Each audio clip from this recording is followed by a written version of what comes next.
नमस्कार दोस्तों, मैं डॉक्टर कैलाश अपने YouTube चैनल पे आप सभी दोस्तों का बहुत बहुत स्वागत करता हूं। दोस्तों, आज हम बात करेंगे एक मेडिकल कंडीशन माइक्रोपेनिस के बारे में। इसके क्या क्या कॉज है, इसके क्या क्या साइन एंड सिम्टम्स है, इसमें कैसे होम्योपैथिक मेडिसिन डील करती है और इस बीमारी से आप बिल्कुल स्वस्थ हो सकते हैं। तो इसके बारे में पूरी जानकारी मैं आपको दूँगा, तो इस वीडियो को आप लास्ट तक देखिए। अगर आप इस चैनल पर नए हैं तो इस चैनल को सब्सक्राइब करें, लाइक करें और बेल बटन को प्रेस कर दें ताकि नए नए वीडियो का नोटिफिकेशन आप तक पहुंचता रहे। दोस्तों, सीधा सा शब्दों में माइक्रोपेनिस का मतलब अगर हम जाने तो जिन मेल में माइक्रो पेनिस की समस्या होती है उनमें जो पेनिस होती है उसकी जो साइज होती है, जो लंबाई होती है वो कम हो जाती है। As a average normal penis का जो साइज होता है ड्यूरिंग इरेक्शन वो होता है 5 सेंटीमीटर। पेनिस की साइज़ 5 सेंटीमीटर है तो वो एक नॉर्मल पेनिस कहलाता है। लेकिन अगर वही अगर 4 सेंटीमीटर या 3.6 सेंटीमीटर से बिलो होता है इरेक्शन होने के बाद तो वो माइक्रो पेनिस कहलाती है, यानी कि पेनिस की साइज कम होना। ये कंडीशन बहुत ही रेयर कंडीशन है, हर पर्सन में ये देखने को नहीं मिलता है। ये बीमारी बहुत ही कम पाया जाता है। अब मैं इसके कॉज के बारे में बात करता हूँ कि माइक्रो पेनिस होने के क्या क्या कारण हैं। सबसे पहला कारण होता है एज फैक्टर होता है। दोस्तों, एज फैक्टर में क्या होता है कि टेस्टोस्टेरोन जो मेल सेक्स हार्मोन है उसका सिक्रीशन कम होता है, या आप ये भी कह सकते हैं कि दूसरा कारण आप इससे अगर जोड़ सकते हैं तो जो टेस्टोस्टेरोन जो होता है, जो टेस्टिस से सिक्रीट करता है, जो सेक्स हार्मोन होता है, वो सेक्सुअली परफॉर्मेंस में बहुत ही ज़्यादा अपना योगदान देता है। ये आपको इरेक्टाइल डिस्फंक्शन से बचाता है, इरेक्शन में प्रॉब्लम नहीं होने देता है, प्रीमैच्योर इजैकुलेशन को भी नहीं ये होने देता है, स्पर्मेटोरिया को बचाता है अगर नाइटफॉल के शिकार है उसको। यानी कि टेस्टोस्टेरोन लेवल जो है सो सेक्सुअल एक्टिविटीज़ में वो लेंसोल वर्क करता है। अगर आपका बॉडी में लो लेवल ऑफ टेस्टोस्टेरोन है, यानी सिक्रीशन कम हो रहा है टेस्टोस्टेरोन का, ये तो बहुत बड़ा फैक्टर है कि माइक्रोपेनिस होने के चांसेस बढ़ते हैं। दूसरा रीज़न है, अगर आप स्मोकिंग करते हैं, अल्कोहल लेते हैं, तो उससे क्या होता है, जब आप स्मोकिंग अल्कोहल लेते हैं तो उसमें आपके पेनिस के जो नर्व एंड आर्टरी होती है उसमें ब्लड की सप्लाई कम होने लगती है। ब्लड सप्लाई कम होने से पेनिस की जो मसल्स होती है, जो सेल्स होती है, उसमें ऑक्सीजन नहीं मिल पाता है, सही से न्यूट्रिशन नहीं मिल पाता है, और जिसके कारण क्या होता है उसमें फैट का डिपोजिशन होने लगता है, कार्बन पार्टिकल्स जमा होने लगते हैं, और जिसके कारण आपका पेनिस जो है सो श्रिंक हो जाता है, सिकुड़ जाता है, छोटा हो जाता है। इससे माइक्रोपेनिस की समस्या होती है। नेक्स्ट रीज़न की अगर हम बात करें तो वो है आपकी जो मोटापा होता है, ओबेसिटी की बात करते हैं। अगर आप फैटी सब्सटेंस ज़्यादा खाते हैं या ड्राई फ्रूट्स कम लेते हैं, कोलेस्ट्रॉल का डिपोजिशन अगर आपके बॉडी में हो रहा है, आप कोलेस्ट्रॉल लेवल बढ़ रहा है आपके बॉडी में, आपका फैट का डिपोजिशन बढ़ रहा है, आप मोटापा की ओर जा रहे हैं, तो उससे क्या होता है कि आपका एब्डोमेन जो होता है वो साइज बढ़ जाता है, आपका पेट आगे की तरफ निकल जाता है और पेनिस जो है पीछे की तरफ घिसक जाता है। इससे भी आपको माइक्रोपेनिस के कारण है ये भी। अगले एक कारण की अगर हम बात करें तो इसमें एक ये भी रीज़न आते हैं कि अगर आप बहुत ज़्यादा एलोपैथ मेडिसिन जैसे एंटी डिप्रेसिव मेडिसिन, हाइपरटेंशन की मेडिसिन या ज़्यादा एंटीबायोटिक्स का यूज अगर आप करते हैं तो उसमें भी ये बहुत ही ज़्यादा पॉजिटिव फैक्टर रोल प्ले करती है। दोस्तों, अगर आप पेनिस से रिलेटेड किसी प्रकार का सर्जरी अगर आप करवाते हैं, जैसे टेस्टाइटिस हुआ, हाइड्रोसिल का ऑपरेशन हुआ, या उसमें हाइड्रोसिल में फ्लूइड जमा हो जाता है, अगर फ्लूइड आप निकालते हैं, बार बार बाहर फ्लूइड निकलवाते हैं, या आपको जो है टेस्टिस में इन्फ्लामेशन हो जाता है, या अगर आप आपको प्रोस्टेट ग्लैंड का साइज बढ़ जाता है, प्रोस्टेट को आप सर्जरी से हटा देते हैं, प्रोस्टेक्टोमी करवाते हैं, यानी कि पेनिस से रिलेटेड अगर किसी तरह का आप सर्जरी करवाते हैं तो वो भी एक मुख्य फैक्टर है, मेन कॉज है पेनिस की साइज़ को छोटा होने का। और एक ये भी बहुत बड़ा रीज़न है माइक्रो पेनिस होने का। और जैसे कि मैंने आपको बताया कि फैट डिपोजिशन होना, मोटापा होना तो एक नॉर्मल है ही, लेकिन इंटरनली ये भी फैट डिपोजिशन हो जाता है। जो आपके पेनिस है उसमें जो आर्टरीज है वो उसमें फैट का डिपोजिशन होता है, जिससे सही से न्यूट्रिएंट्स नहीं मिल पाते हैं, ऑक्सीजन नहीं मिल पाता है, सेल एंड टिश्यू का सही से न्यूट्रिशन नहीं मिल पाना पेनिस के सेल एंड टिश्यू के, तो उसमें भी ये प्रॉब्लम होता है। नेक्स्ट रीजन है पेनेडियल डिजीज़ के कारण। ये पेनेडियल डिजीज़ जो होते हैं वो टीनेजर में नहीं होते हैं, हाई एज में होते हैं, जिससे हाई एज में क्या होता है कि आपके जो टेस्टोस्टेरोन का सिक्रीशन कम होता है, उसमें सेक्सुअल एक्टिविटी कम हो जाती है, आपका वर्कलोड ज़्यादा बढ़ता, आप मेंटल टेंशन में ज़्यादा रहते हैं, शिकार ज़्यादा रहते हैं। अगर आप अल्कोहल या किसी ड्रग्स के आदत में पड़ जाते हैं तो उससे क्या होता है, वहाँ पर के जो सेल एंड टिश्यू होते हैं पेनिस के, उसमें फैटी डिपोजिशन होता है, जिससे पेनिडियल डिजीज परफॉर्म करता है। ये भी माइक्रोपेनिस होने की एक बहुत ज़्यादा बड़ा फैक्टर है।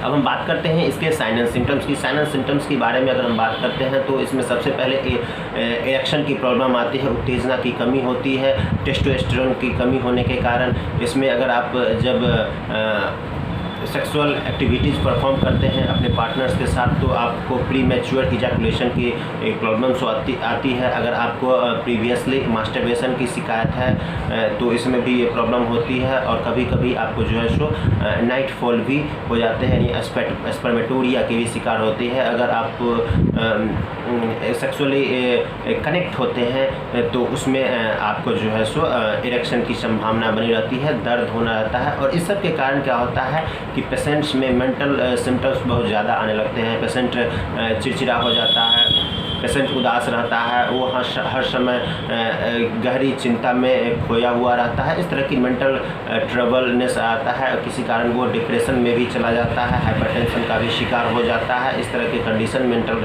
कंडीशन आ जाते हैं, उसकी आंखों की रोशनी कम हो जाती है। और एक बात और भी होती है कि अगर आपका टेस्टोस्टेरोन लेवल कम है तो आपके बॉडी में फैट का डिपोजिशन भी नहीं होता है, मसल्स भी नहीं होती, यानी कि आप पतले दुबले हो जाते हैं। टेस्टोस्टेरोन का लेवल बढ़ने से जो मेल होते हैं उनमें एक बॉडी के स्ट्रक्चर का भी बहुत बड़ा रोल होता है।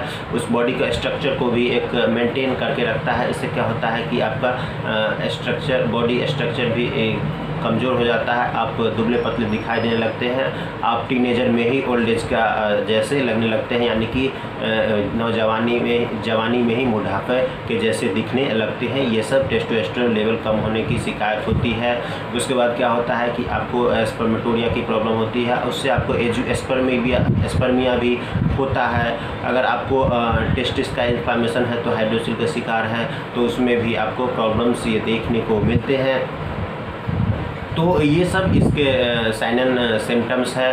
और अगर इसका आप मेजरमेंट करते हैं तो वो जैसे मैंने आपको बताया कि नॉर्मल पेनिस जो इरेक्शन होने के बाद 5 सेंटीमीटर तक जाती है, वो उसमें वो मेजरमेंट नहीं मिलेगा, उससे कम मेजरमेंट आपको देखने को मिलेगा।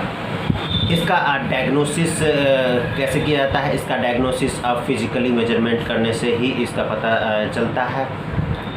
तो ये थे इसके साइन एंड सिम्टम्स और इसके कारण और माइक्रोपेनिस क्या होता है ये मैंने आपको बताया। अब इसमें होम्योपैथिक दवाएं कैसे यूज की जाती है। सबसे पहली जो मेडिसिन है साइडोनिया वल्गेरिस, इसको आप मदर टिंचर फॉर्म में 10 बूंद सुबह, दोपहर, शाम कुछ दिनों तक लगातार यानी 6 महीने साल भर तक लेना पड़ेगा। इससे क्या होगा कि आपको माइक्रोपेनिस से रिलेटेड जो भी सिम्टम्स आते हैं यानी प्री मैच्योर एजैकुलेशन होता है, आपको इरेक्शन नहीं होते, उत्तेजना नहीं आती है, आप सेक्सुअली कनेक्ट होने से डरते हैं, मेंटल टॉर्चर में रहते हैं, इस तरह के कंडीशन से आपको ये मेडिसिन छुटकारा दिलाएगी।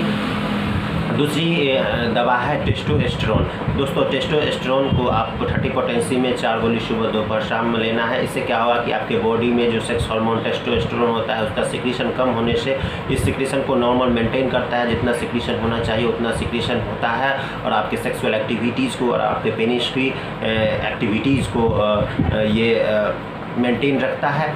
इससे आपके सेल एंड टिश्यू का भी ग्रोथ होता है। नेक्स्ट मेडिसिन है टिटेनियम। दोस्तों टिटेनियम 3x पोटेंसी में लेना है। इसमें क्या होता है कि अगर आपके बॉडी में आपके पेनिस में जो सेल एंड टिश्यू का फैटी डिपोजिशन होता है, मेंटल ट्रबल होता है, अगर आप ज़्यादा स्मोकिंग करते हैं, ज़्यादा ड्रिंकिंग करते हैं जिसके कारण ये प्रॉब्लम्स होने लगती है, आपको इरेक्टाइल डिसफंक्शन की प्रॉब्लम होते हैं, तो आप टिटेनियम 3x का यूज कर सकते हैं। ये बहुत ही आपको हेल्पफुल साबित होगी। और अगली दवा है स्टेफिसेग्रिया। दोस्तों स्टेफिसेग्रिया में क्या होता है कि उसे सेक्सुअली अबूज रहता है, यानी कि प्रीवियसली वो मास्टरबेशन या गलत संगतों के दौरान या इस तरह के कंडीशन देखने को मिलते हैं। उसमें आपको मेंटल सिम्टम्स बहुत ज़्यादा देखने को मिलेंगे। स्टेफिसेग्रिया का पेशेंट जो होता है सेक्सुअली ज़्यादा कनेक्ट होना चाहता है, वो सेक्सुअली परफॉर्म नहीं कर पाता है, उसे स्पर्मेटोरिया की प्रॉब्लम होती है, प्रीमेच्योर एजैकुलेशन की प्रॉब्लम्स आती है और वो जो टाइमिंग होती है जो सेक्सुअल एक्टिविटीज़ का होता है वो उसमें सही से सफ़र नहीं कर पाता है। इस तरह के कंडीशन में आप स्टेफिसेग्रिया 30 को 4 गोली सुबह दोपहर शाम 6 महीने तक यूज करिए, बिल्कुल ठीक हो जाएगा।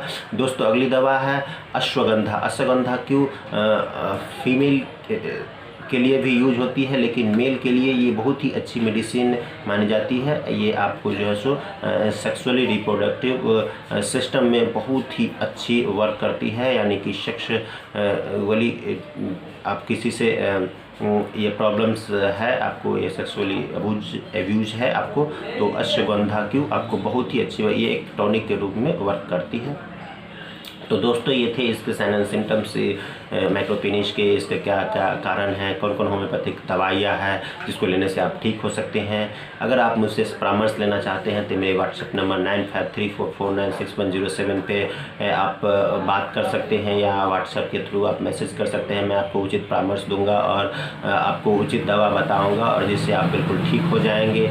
इसलिए ऐसी समस्या है जो हर पर्सन किसी डॉक्टर से कहने से शर्माता है, लेकिन शर्माने से कोई ऐसा कुछ होने वाला नहीं है। आप अपने अंदर की फीलिंग्स को ठीक रखिए, आप बिल्कुल पॉजिटिव मूड में रहिए, प्रसन्न मुद्रा में रहिए। जब अपने सेक्सुअली कनेक्ट जब अपने पार्टनर से होते हैं तो बिल्कुल पॉजिटिव थॉट रखिए और अपने चिकित्सक से मिलिए। अगर आपको किसी तरह की शंका है, अगर आपको खुल के बात करने में प्रॉब्लम है किसी फिजिशियन से, तो आप मुझसे संपर्क कर सकते हैं। मैं आपको उचित परामर्श और उचित दवा बताऊंगा। इसके लिए आप ये निश्चिंत रहिए।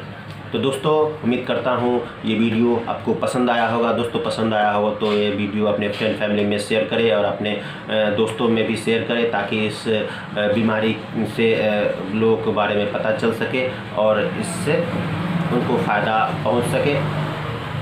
तो तब तक के लिए मैं आपसे विदा लेता हूं। नेक्स्ट वीडियो में कुछ नए टॉपिक्स के साथ आपसे मिलूंगा। तब तक के लिए धन्यवाद। मेरा वीडियो देखने के लिए थैंक यू।